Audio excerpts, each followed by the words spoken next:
I hope that you're feeling that in the interviews, individual or group interviews, and in the instructions,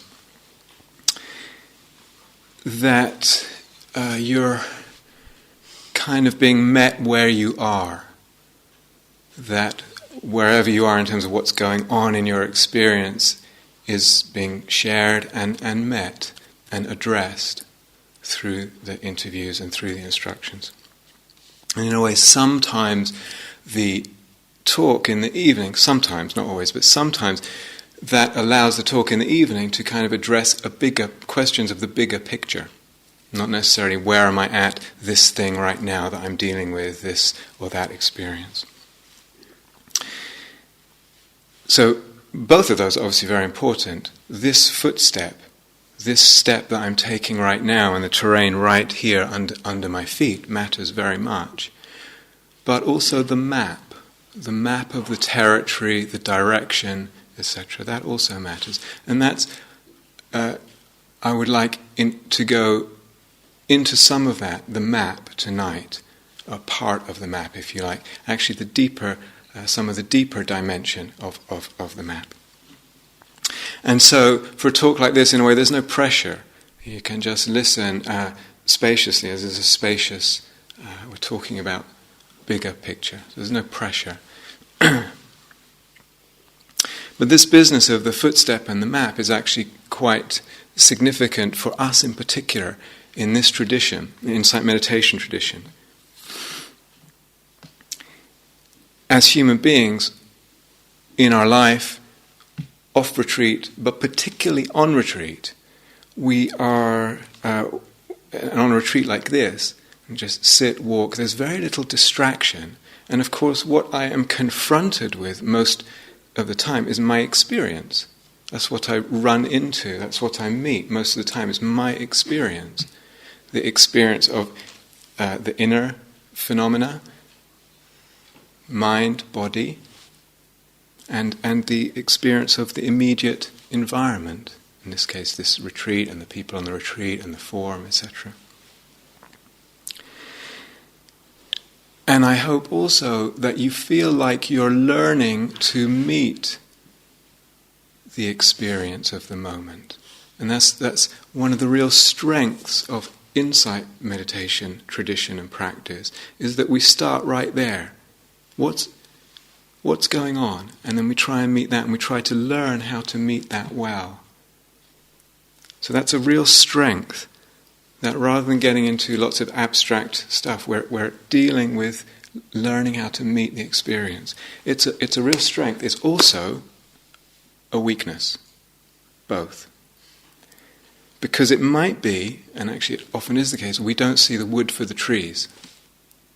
We're so dealing with this experience and then that experience and that experience that something happens that we don't actually see the bigger picture so well. So it can be a weakness. And I know plenty of long-term practitioners, I'm talking years and years, even decades, have said to me after a while, I thought actually that insight meditation practice, and they hear about foundations of mindfulness, and I thought that basically you could sum it up by just saying kind of be with whatever is happening. Try and open to whatever is happening, and if you can feel stuff in the body, that's great. So kind of be in the body and kind of open to and be with. But that's only a part. It's only a part of it. It's a very important part. It's only a part. And something else happens. That through that, and very understandable that one would have that perception of things, through that a certain view gets kind of encrusted over time. And it's a view about reality. When we practice mindfulness, and you can see, being with, and things start to disentangle a little bit. Things start to calm a little bit. Equanimity might come a little bit, or a lot. All of which is great. You can also see that with the practice of mindfulness, we've been talking about it, we get this idea, oh yeah, okay, so when I'm mindful, in a way, I'm taking away the tendency to bring a story to everything and complicate everything. And this word papancha, to proliferate, to make complicated. with my story and my whole thinking about. And the very fact, the very activity of mindfulness calms that. And we tend to think, and this is where the view comes in, we tend to think, yes, then what I'm really doing in practice is I'm being with what is. I'm being with, and you may have heard these words, what is, or things as they are. And these are kind of buzzwords. I'm being with things as they are. And one gets a sense that's the kind of point, that's the point of practice. But that is not the point of practice. It's absolutely not the point of practice. The Buddha is very, very clear in his teaching. He wants us to realize something, to understand something. Something not just about being with, but about understanding something. A couple of hundred years after the Buddha died, another teacher in India, Nagarjuna, probably the second, after the Buddha, the most influential Buddhist teacher, sometimes called the second Buddha. And in his most seminal, sort of famous work, one passage, one verse says, without recourse to the ultimate truth, without arriving at the ultimate truth, nirvana, or liberation, awakening, is not attained. Without arriving, without recourse to the ultimate truth, nirvana is not attained. And in the following verses he goes on saying, and because this is something quite difficult to see, the Buddha almost didn't teach, which is a famous piece of the myth. So practice actually has many, many aspects. We're talking about big picture now. Practice has many aspects, beautiful aspects, the cultivation of what is beautiful in the heart, the beautiful qualities, the opening of the being, the opening of the consciousness of the body, all of that. The journey of self-discovery. How beautiful to know ourselves and the ways we are, the patterns, the difficulties we get into. And also the healing that comes with all of that. All this is part of practice. And we're moving towards or deepening an understanding. And not an intellectual understanding, but an understanding that brings freedom. So practice is very wide. It's hugely wide, what's involved in practice. Beautifully wide. And if we could say its deeper thrust is towards this, what Nagarjuna is calling the ultimate truth, wanting to understand, see, realize the ultimate truth of things. So sometimes, and many of you have been around a little while, and some of you not so long, this person says, yes, I see that, and my understanding what the ultimate truth is, a person might say, is it's this ego, this self, that's the problem. And maybe you've heard something around that before, maybe you accept it, or maybe that makes sense to you, or maybe you haven't and you don't quite accept it. But that's oftentimes a sort of taken for granted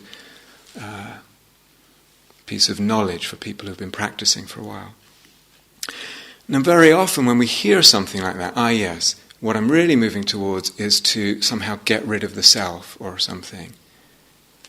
And a person can pick this up and decide that the ego is bad, the self is bad, and then they find themselves catching themselves getting up to mischief and the ego puffing itself up or this or that.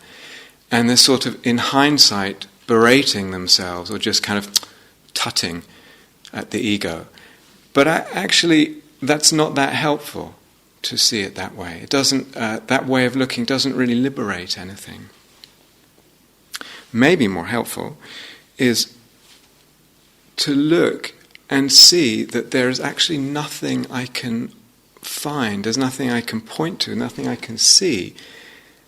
When I look inside at everything that could be myself, I can't find anything continuous or permanent. And this self feels continuous and permanent. And yet when I look for it, I can't find it. And so I might conclude, well, there's no self. That would be a much better beginning of this journey towards ultimate truth. But really where it's going in terms of the self is an understanding that the self is illusory. It's an illusion. In other words, as human beings, we have the experience of self. We feel the self. It's almost the most obvious fact of my existence. This feeling, this experience of self. I feel it, I experience it, and it's illusory. And something in that.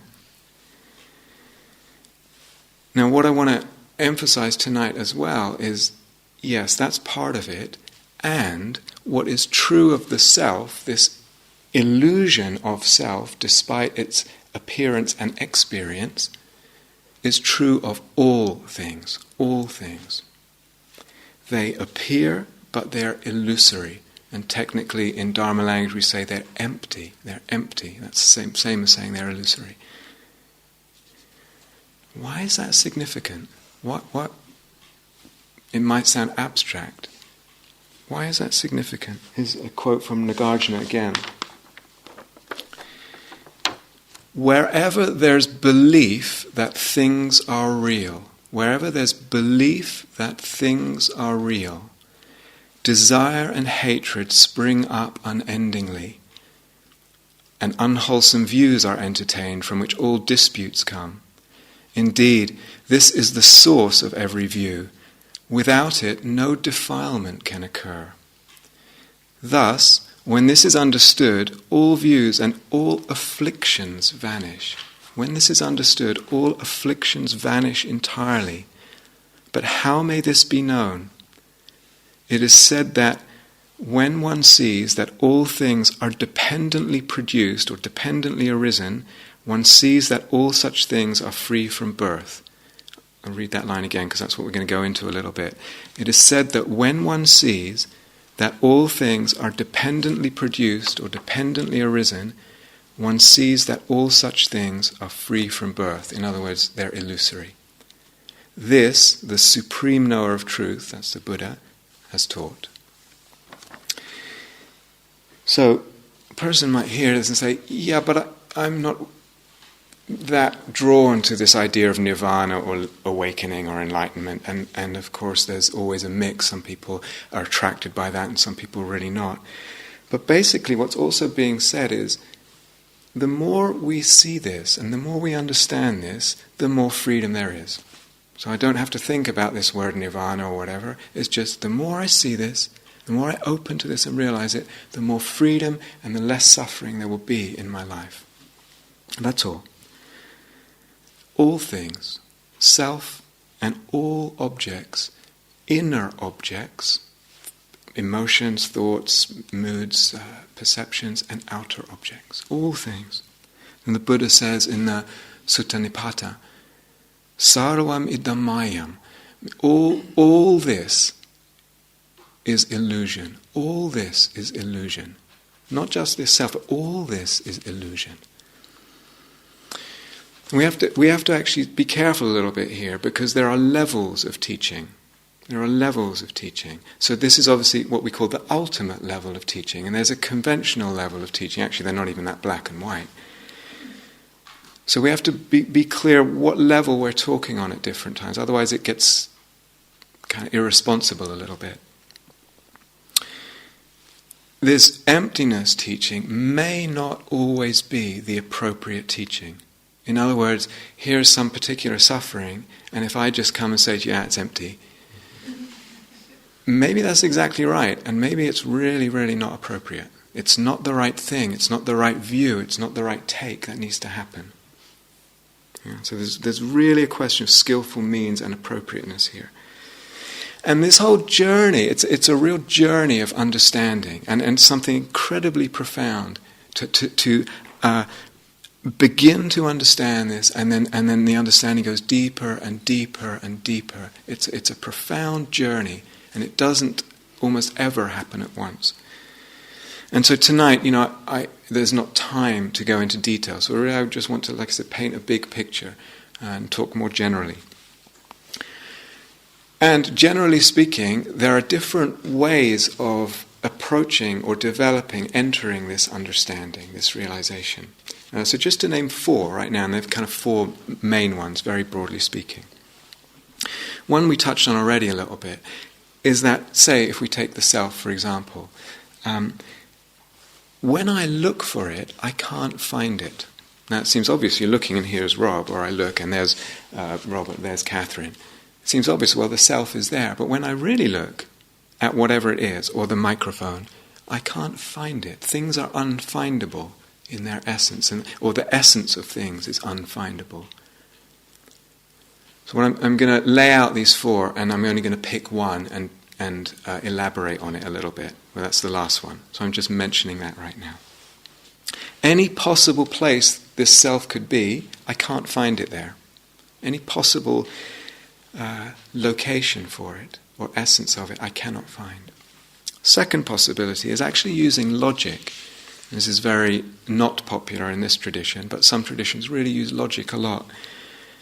And you actually find that it's logically impossible for things to exist in the way that they so obviously seem to exist. It cannot be that way. I'm not going to go into this either, I'm just mentioning it. Sometimes people shy away from that because it feels like where there's logic, there can't be heartfulness. They're completely separate domains. They have to be. Maybe that's not true.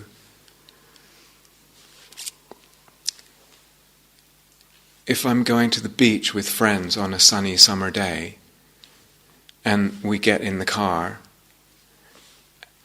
and we're in the car on the way to the beach, and the beach, the car journey, maybe it's hot and it's crowded and there's certainly no sea there and there's no sand and there's no big blue sky. But when I get to the beach, then I have the sand and the big blue sky.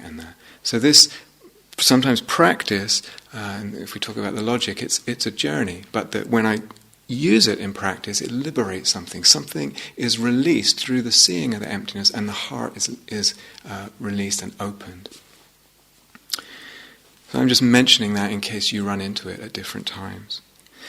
Third possibility is through the intuition or an intimation of this illusory nature of things.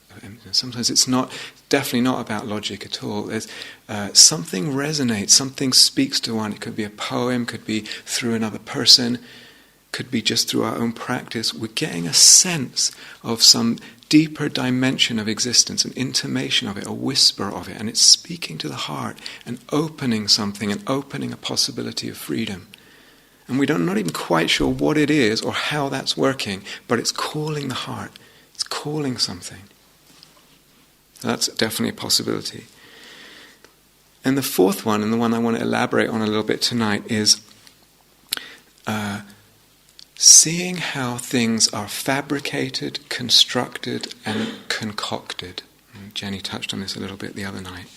And this involves understanding our meditative experience. Not just having meditation experiences, whatever they are, good ones so-called or bad ones so-called, but actually understanding them. What is going on that I go through all these experiences? This is what I want to elaborate on. Because we begin to see something, if we're looking the right way, if we're asking the right questions, we begin to see something about our experience, and actually not just meditation experience. I begin to see, for instance, have you noticed, when there's some issue, when I'm caught with something and I'm grappling and there's an issue there, that in that time when there's an issue, the self-sense and the sense of the issue, the object, are magnified, solidified, made, there's a lot of sense of separation, of the separate self gets built and made very intense. It's constructed, it's fabricated through my wrestling with an issue. Do you understand? Yeah. Through reactivity, the self and the object get built up and they reinforce each other. The reactivity is what the Buddha called the seamstress, that it's stitching the two together and inflating them, pumping them up through reactivity, their appearance. Something goes on all day like that, all day, meditation or non-meditation. And if I only can look and see that that's happening. have you also noticed, related but another way in, that the view we have of ourselves at any time, the way that I see myself and feel myself, have you seen how different that can be? It's so different, the self-view, dependent on, for instance, the mood. So when there's a lot of love in the heart, how different the self-view from when there's a lot of irritation, self-judgment, etc. How much the self-view depends on perspective as well, on the assumptions we're having, on the beliefs we have. All this, assumptions, beliefs, reactivity, perspective, mind state, heart state, all this conjures a certain view of self in that moment. And we fall for it, hook, line and sinker. I believe that's me. Not to mention cultural factors in terms of beliefs and assumptions, spiritual beliefs, psychological, psychotherapeutic beliefs. All this is building something in reactivity. Now begin to see the way of looking matters more than anything. It's the most important thing there is the way of looking. When there's a lot of mindfulness, I'm looking at things, I'm relating to things in a certain way. When there's a lot of metta, loving kindness, I'm relating in a certain way. When there's a lot of letting go, when the push and pull and the tussle with experience is died down, or dying down, I'm relating to things in a certain way. And you start to see what a range of how I feel the self dependent on the way of looking. And not just the self, but whatever object I'm looking at, whatever situation, whatever event, whatever thing, inner or outer.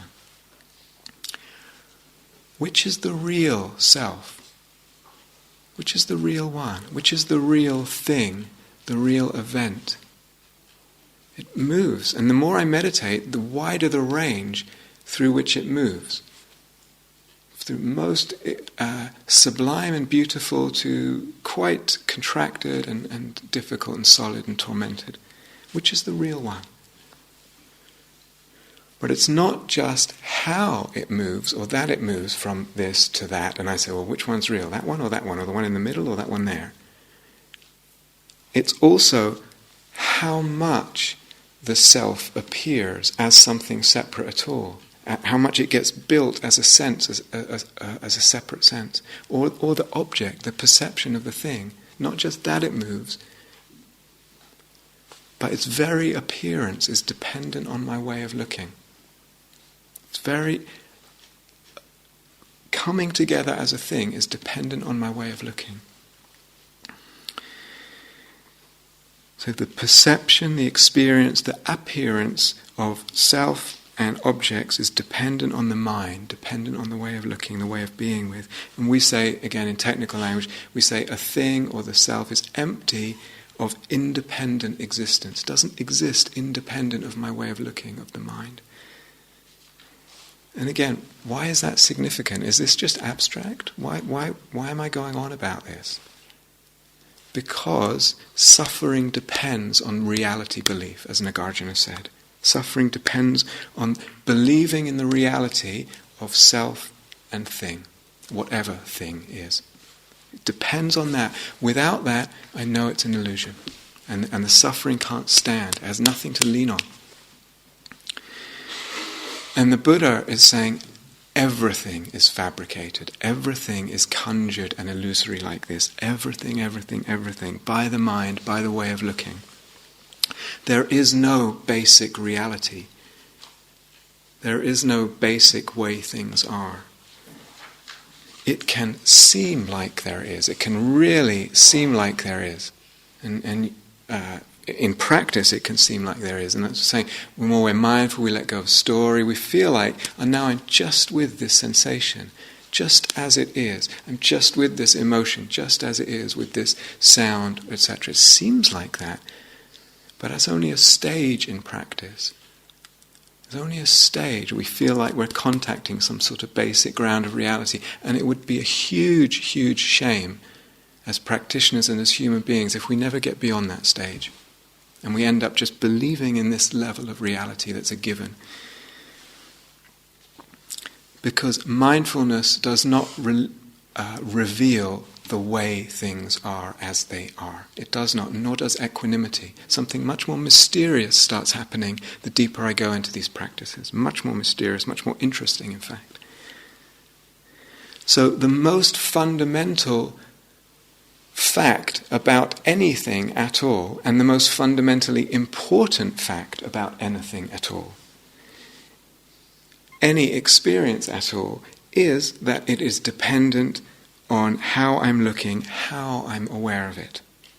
And as I said, that means it's empty. And that's the most fundamental and fundamentally important fact about anything.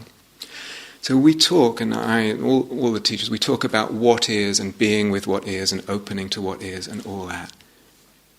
But is what is what is?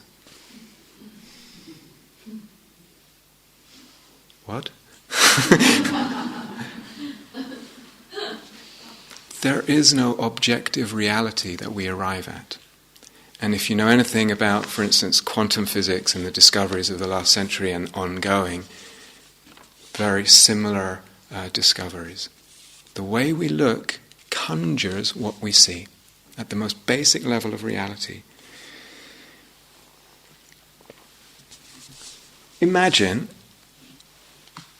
going into a room and there's a person in the room and they're got their back on the wall in a lot of fear. You just enter this room and this person is stuck there with fear. And you say, what on earth's going on? And they say, there's a wolf in the room. And you look, I don't think this is going to work. You look at the wall and you see, much too much light. Can we have a little technical special effects? No? Okay, leave it. Turn the lights down.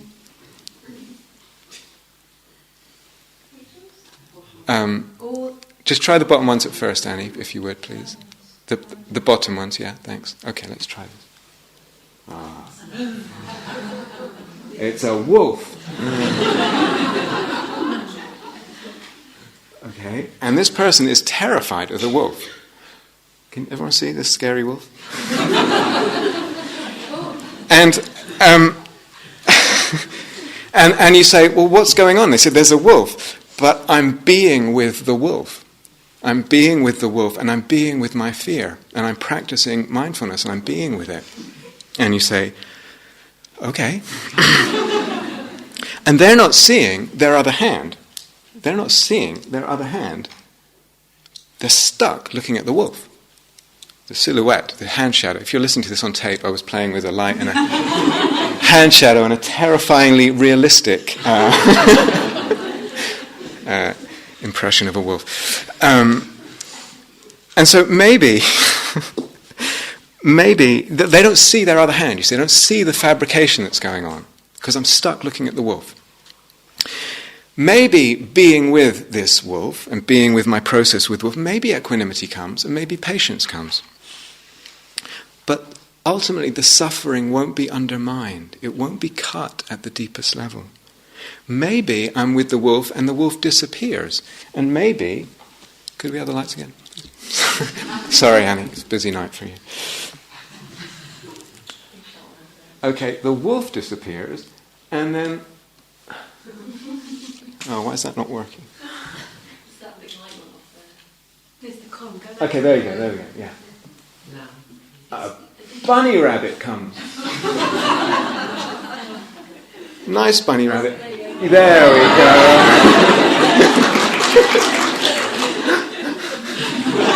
So, thank you. So, and then bunny rabbit. Oh, huge relief. It's a bunny rabbit. How lovely. And basically what happens is relief. But something has not been learnt. I haven't learnt anything. Just the next experience comes without asking, how is it that the wolf appeared? How is it that the wolf disappeared? How is it that the bunny rabbit appeared and the bunny rabbit disappeared? And me or you, as a person walking into that room, what's the most compassionate response? What's the most compassionate thing to say to this person? keep being with it. Or it's impermanent. Or kind of, well, maybe it's something releasing. And this is where we go back to this thing about appropriateness. Don't forget what I said about that. But ultimately speaking, what's the most compassionate thing? Well, you can learn to see the concocting. Learn to see the concocting. And that is the main purpose of meditation practice. The main, we sort of talk about the deeper thrust, is to learn to see this concocting. Now, if we do that, I don't know if some of you maybe had the thought, oh, that means it's my fault because I'm projecting this and I'm doing that. And then there can come some judgment, oh, you're saying suffering is my fault. No, because not only is the self not real enough to be found fault with, but also this process of concoction is just what consciousness does. It's what consciousness does. It's the way it works. It's the way it works. So please remember, as I say all this, there's something about timing. When is the right time to tell this person? When is the appropriate time to share with this person and point out to them, can you see your other hand? Can you see the process that's going on? I mean, oftentimes, as human beings, we're invested in something here. We're invested somehow in that projection, even if it's the wolf somehow. And there's all kinds of reasons for being invested. Many possible reasons. Sometimes it's to do with we're attached to a certain identity of a victim or a hero who bravely stands up to the wolf, goes through all that. Or attached to assumptions about the causes of suffering. Or what deep work means or what reality is. There's all kinds of reasons. And maybe in pointing out, a person gets angry. They're maybe not ready to realize what's happening with the other hand. But in the long run, in the big picture, there's something about fullness of questioning here. There's something about fearlessness, and there's something about integrity. And that whole thing and the balance of that could be easily a whole talk, but as I said, I'm just talking generally tonight.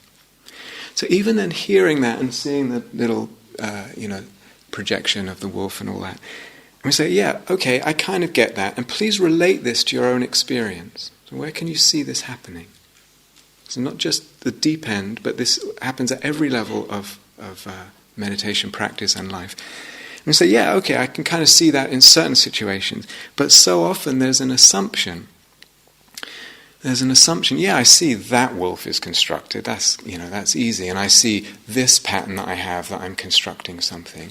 But behind it, we assume almost always, in fact always, we assume something is not constructed. That's constructed, but there's something that's not constructed. There's some simple, direct contact with basic reality that's possible. So it's not only papancha that's fabricated, that's conjured. Or we think it's only papancha, it's only when I go off in a loop. And the Buddha's saying more than that. His meaning of papancha is much broader than we tend to talk about. He means everything. And like I said, it can seem like we contact a basic reality. It's only a stage. So everything, all experiences, fabricated, conjured, concocted, whatever word we want to use. And the mind that conjures, fabricates, concocts, that also is an illusion. There's no basis to this illusion. Sarvam idam mayam. All this is an illusion. So the Buddha has a sutta, and I'll paraphrase a bit and then read. He's basically saying, if you look at anything that makes up what we could take to be ourselves, or anything that makes up anything in reality at all, if you look at it deeply enough and closely enough, you see it's void of essence, it's empty of essence, there's nothing really there. So he says, materiality, you look deeply and it's like a mass of foam, like just foam, it's just nothing. Materiality, body, and this solid reality. Vedana, this thing that we talked about, he says, like an airy bubble. Perception, the experience of seeing things and this and that. He said, perception is like a mirage. You know, that vision that's in the desert, it's an illusory vision. Formations, the patterns that we have, particular difficulties or moods or thoughts or intentions, mental formations, are like a plantain tree. We probably don't understand that one. It's if you peel the bark of a plantain tree, you don't get to anything solid inside. I look to find the reality, like I said earlier, and there's nothing there. And consciousness, he says, is a magic show. Consciousness is a magic show, a juggler's trick entirely. What does this mean? It means, if we say consciousness, it means the whole process of being conscious, the whole process of knowing anything, of sensing anything, is an illusion, is a magic trick. He's gone through everything that makes up what we call reality in ourselves, everything, mental, physical, everything, and he said, in one way or another, it's basically an illusion, a magic trick. It's a beautiful image, a magician's conjuring. The totality of everything in experience. And even things, and this gets elaborated more in the later teachings in the Mahayana, even things like time, which that's a given. As Einstein said, time, what did he say? He said, time is nothing but a stubbornly persistent illusion. This is also something. Even the now seems so basic. So when the Buddha talks about avijja, usually gets translated as ignorance or delusion, what he really means at root is what we could call realism. The belief, the feeling, the intuition that things are real. That's what he means when he talk at the root level. That's what he means by delusion. It's realism, and that realism is a feeling and a sense we have that's woven into perception. In other words, I don't intellectually think such and such is real. I feel it's real without even thinking anything. The way I see it is as real. And we have a compulsion for realism. In other words, I find it very hard to let go of this sense and this belief that things are real. And on that stands suffering. On this compulsion of realism, I keep coming back like a magnet to wanting things to be real and believing they're real. And on that rests all suffering, all suffering. So, that's ignorance and delusion, and in contrast there's wisdom or awakening, and that is this realizing or understanding of the emptiness of the illusory nature. And that's what we could say, it's the opposite of common sense. Common sense feels like everything is real, that's common sense. Wisdom is uncommon sense. Uncommon sense.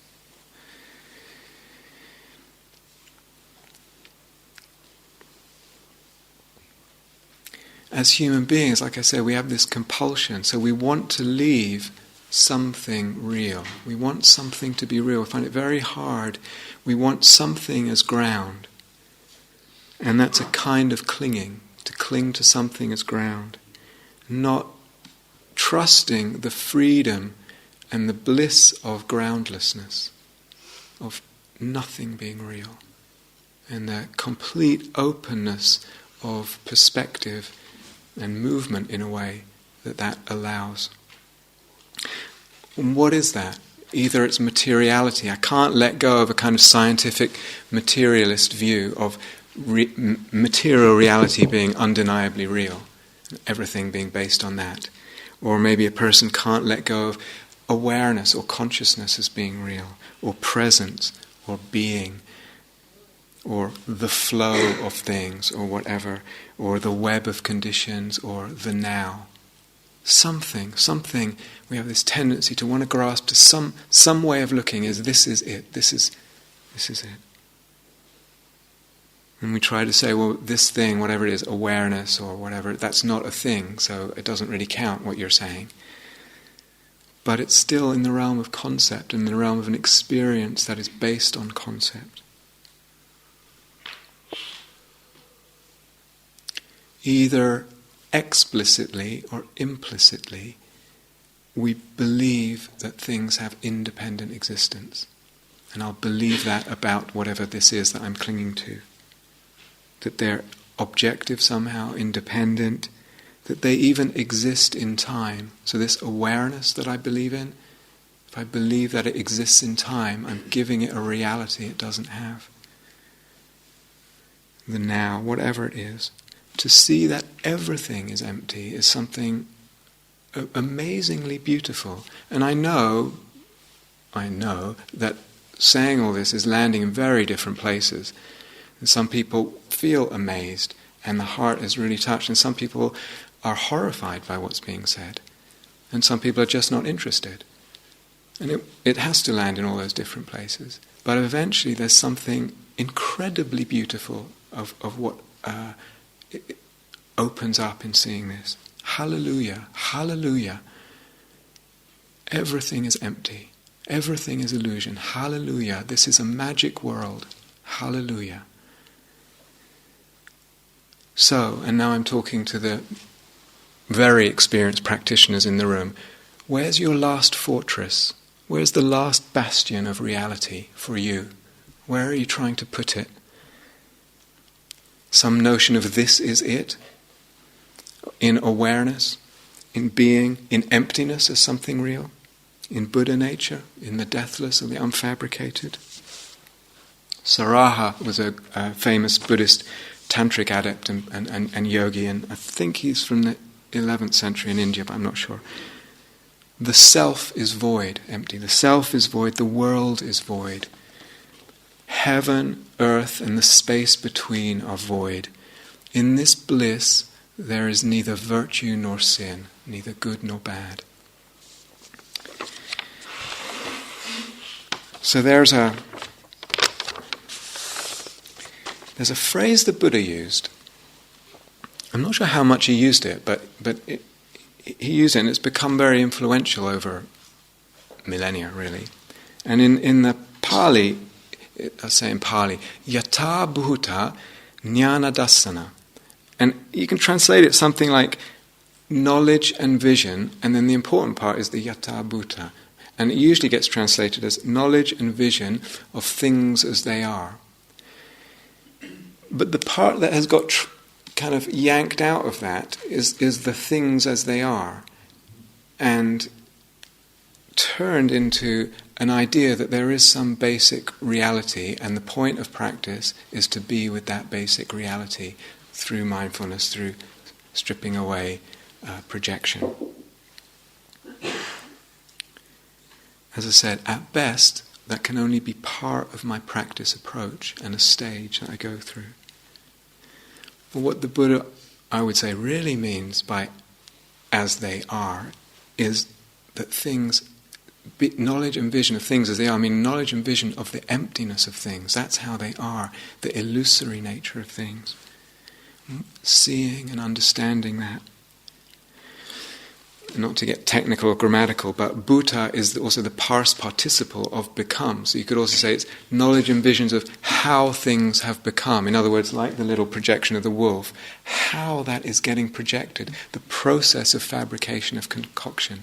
Knowledge and vision of how things are dependently arisen.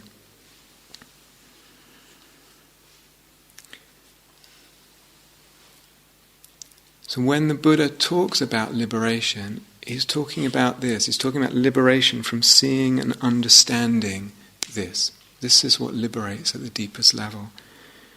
And there's I can't remember where I saw it, but a little sort of little poster, and it says, liberation comes from being where you are. But there is no where you are. It can't come from that, because it doesn't mean anything. So how am I going to see and understand? How is that going to happen? How can I make this journey? How do we make this journey?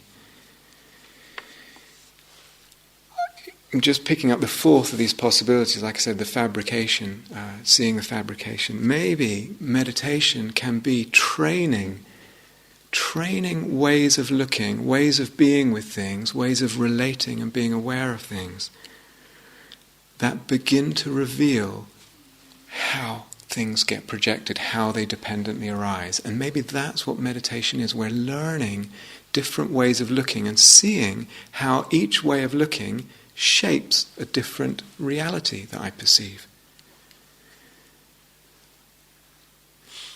Maybe I can learn to project and fabricate less and less.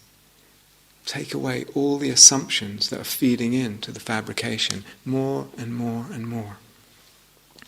And as I say, we don't then arrive at some basic experience. That's not what will happen.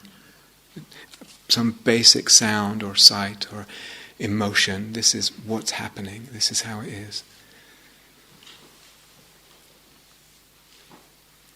So meditation as practicing ways of looking that shatter the projection of reality, that shatter the illusion of independent existence. I'm learning how to look. And even metta, for example, is something like that, because I move through different mind states and I begin to see, like I said before, which is real, what's real here, what happens to my whole perception of things as the metta gets really, really deep. Say we were on a 1 or 2 month metta retreat. This would begin to be really, really strong. What is the reality? Because my whole sense of things goes through all kinds of different perceptions here.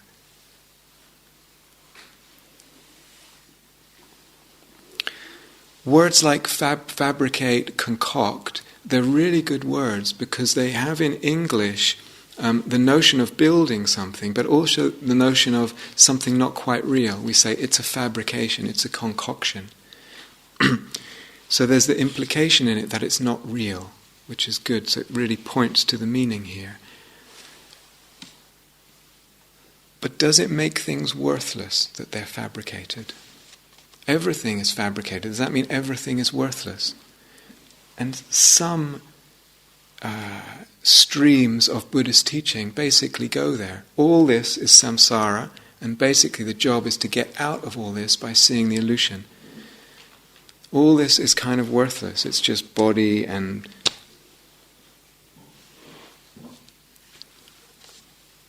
But does it have to be such a duality? Maybe fabricating things, concocting things is not the problem. The problem is ignorance that they are fabricated. And if I know that the nature of things is magical,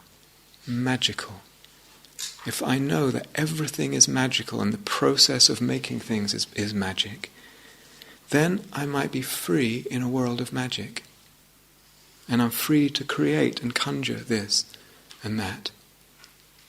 And I don't have to denigrate things.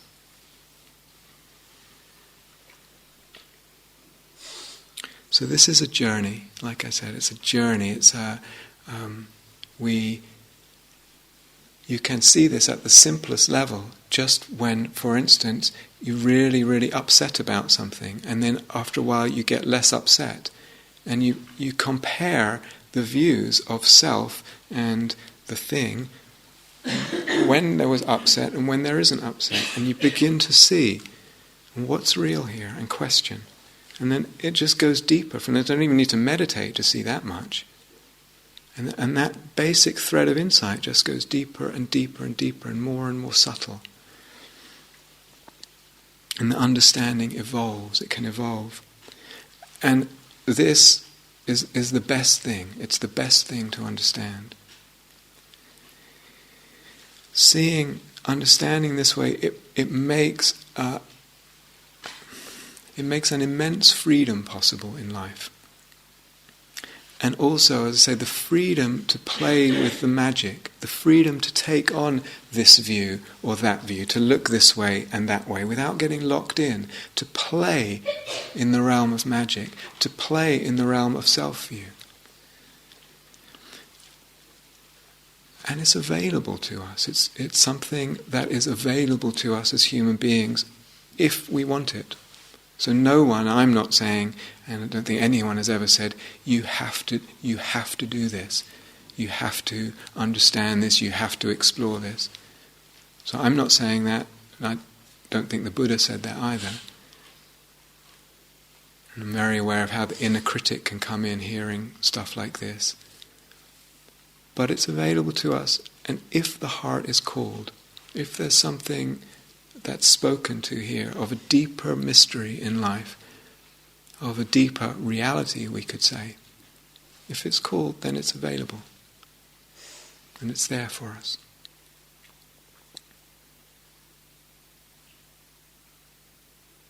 So there's something for the heart.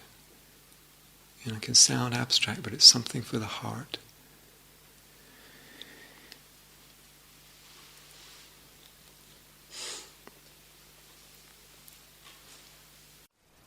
Thank you for listening.